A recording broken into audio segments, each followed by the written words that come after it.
ദൈവ തിരുനാമത്തിന് മഹത്വമുണ്ടാവട്ടെ.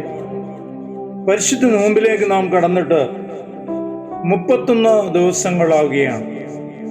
ഇന്നത്തെ അല്പസമയത്തെ ധ്യാനചിന്തയ്ക്കായി ഉൽപ്പത്തി പുസ്തകം 12-ാം അധ്യായം അതിൻ്റെ 4-ാം വാക്യം.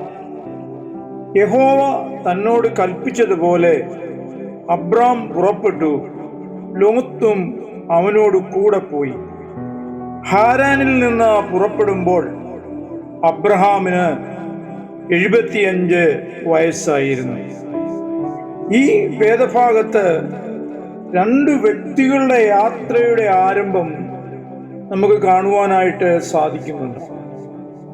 ഒന്ന്, ദൈവം വിളിക്കപ്പെട്ടവന്റെ യാത്ര, ദൈവവിളി കേട്ട് പുറപ്പെട്ടവന്റെ കൂട്ടിനായി പോകുന്നവന്റെ യാത്ര.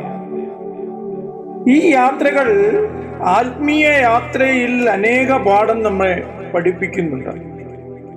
ഉൽപ്പത്തി പുസ്തകം 12-ാം അധ്യായം 1-ാം വാക്യം നാം ഇങ്ങനെ വായിക്കുന്നു: നിന്റെ ദേശത്തെയും ചാർച്ചക്കാരെയും പിതൃഭവനത്തെയും വിട്ട് ഞാൻ നിന്നെ കാണിപ്പാനിരിക്കുന്ന ദേശത്തേക്ക് പോകുക.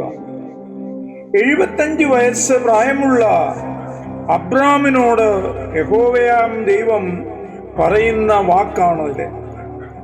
വിശ്വാസിയായ അബ്രാം കാണിപ്പാനിരിക്കുന്ന ദേശം ഏതാണോ എന്നോ, ദേശനിവാസികൾ എപ്രകാരമുള്ളവനാണോ എന്നും, തൻ്റെ യാത്ര എത്ര ദിവസമുണ്ടോ എന്നോ ഒന്നും ചോദിക്കാതെ യഹോവയുടെ അരുളപ്പാട് കേട്ട് പുറപ്പെടുകയാണ്. നമ്മോടാണ് ദൈവം ഇപ്രകാരം സംസാരിക്കുന്നത് എങ്കിൽ എത്രയെത്ര ചോദ്യങ്ങൾ നാം ദൈവത്തോട് ചോദിക്കും. ഇവിടെ ദൈവവിളിക്ക് മുൻപിൽ സ്വയം സമർപ്പിക്കുന്ന അബ്രാമിനെ നമുക്ക് കാണുവാനായിട്ട് സാധിക്കും. ഉൽപ്പത്തി പുസ്തകം 12-ാം അധ്യായത്തിന്റെ 2-ാം വാക്യം ഇങ്ങനെ പറയുന്നു: അല്ലയോ അബ്രഹാമേ, ഞാൻ നിന്നെ വലിയൊരു ജാതിയാക്കും, ഞാൻ നിന്നെ അനുഗ്രഹിച്ച് നിന്റെ പേർ വലുതാക്കും, നീ ഒരു അനുഗ്രഹമായിത്തീരും. അബ്രഹാം തനിക്ക് ലഭിച്ചതായ അരുളപ്പാടാൽ അവൻ കനാനിലേക്ക് യാത്ര ചെയ്യുമ്പോൾ കൂട്ടിനായി ലോത്തും അവനെ പിൻഗമിക്കുകയാണ്. അബ്രഹാം ക്രിസ്തുവിന്റെ മാതൃകയായിരുന്നു എങ്കിൽ ലോത്ത് ലോകമനുഷ്യന്റെ ദൃഷ്ടാന്തമായിരുന്നു. ലോത്ത് നീതിമാനായിരുന്നു എന്ന് 2 പത്രോസ് 2-ാം അധ്യായം 8-ാം വാക്യത്തിൽ രേഖപ്പെടുത്തിയിരിക്കുന്നു.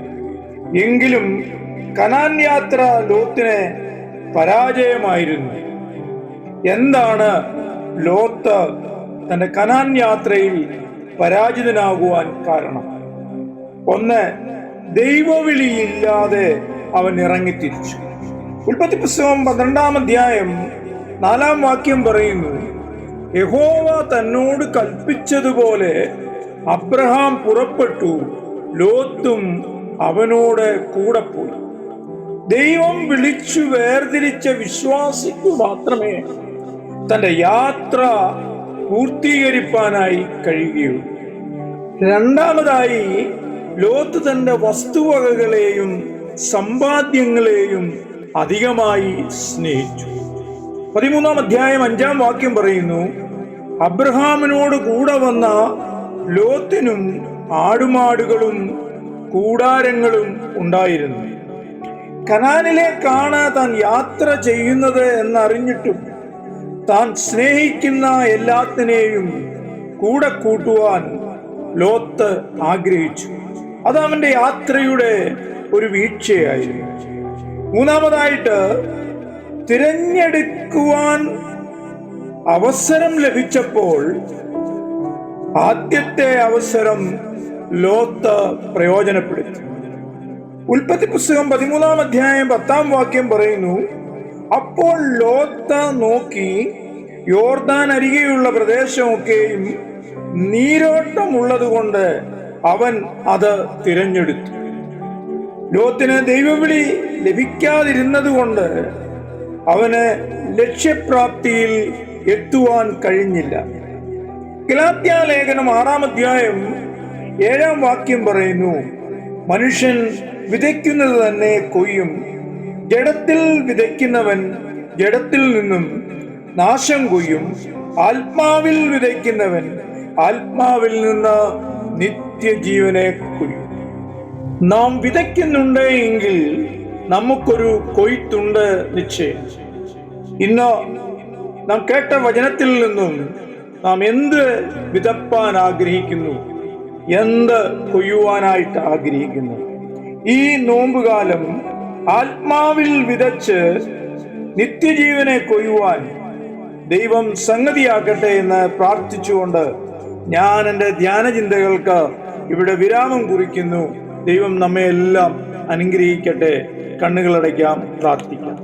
ഞങ്ങളെ സ്നേഹിക്കുന്ന ദൈവമേ, സ്വർഗ്ഗസ്ഥ പിതാവേ, ധ്യാനിച്ച നല്ല വചനത്തിനായി സ്തോത്രം. കനാലിനെ നോക്കി യാത്ര ചെയ്യുവാൻ തക്കവണ്ണം ഞങ്ങളുടെ ഈ നോമ്പും നമസ്കാരവും അപ്പാ നീ ഇടയാക്കണമേ എന്ന് പ്രാർത്ഥിക്കുന്നു. പ്രയാസത്തിൽ കഴിഞ്ഞുകൂടുന്ന ലോകരാജ്യങ്ങളെ ഓർത്ത് പ്രാർത്ഥിക്കുന്നു. എൻ്റെ കർത്താവ്, നിന്റെ കുഞ്ഞുങ്ങൾക്കൊക്കെയും സമാധാനം അയച്ച് എൻ്റെ ചിറയിൻമറവിൽ അവരെല്ലാം സൂക്ഷിക്കണമേ എന്ന് പ്രാർത്ഥിക്കുന്നു. പ്രാർത്ഥനയുടെ കൃപയായി സ്തോത്രം. മാനമോടുന്നു മൗത്തമോടുന്നു സർവ്വതും യേശുവിൻ ധന്യമായ നാമത്തിൽ തന്നെ. ആമേൻ.